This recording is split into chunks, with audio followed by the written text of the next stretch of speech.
Déjà, on va prendre un petit encas. Ouais. Et puis après, on va attendre patiemment, gentiment, l'ouverture des portes pour regagner nos places et assister à un très grand moment.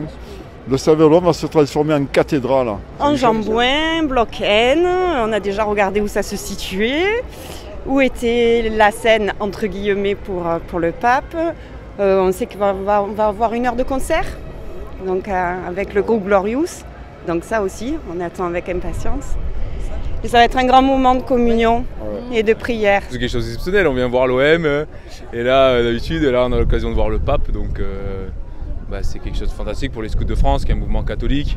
Édition spéciale La Croix. On attend devant la billetterie pour essayer d'obtenir une place pour voir le pape. Je suis en arrêt maladie depuis 3 ans et en fait, si vous voulez, j'étais souvent dans les hôpitaux et en fait, j'ai pas vu qu'il fallait s'inscrire sur internet. Et là, quand j'ai vu ça, je me suis dit bon, j'essaye justement de m'en sortir doucement et là, de voir le pape, ça serait tellement un rêve pour moi, donc voilà. C'est pas ma confession, mais vous voyez, j'ai pas d'a priori à aller le voir. C'est quand même une figure emblématique et à défaut d'aller à Rome, on l'a à Marseille.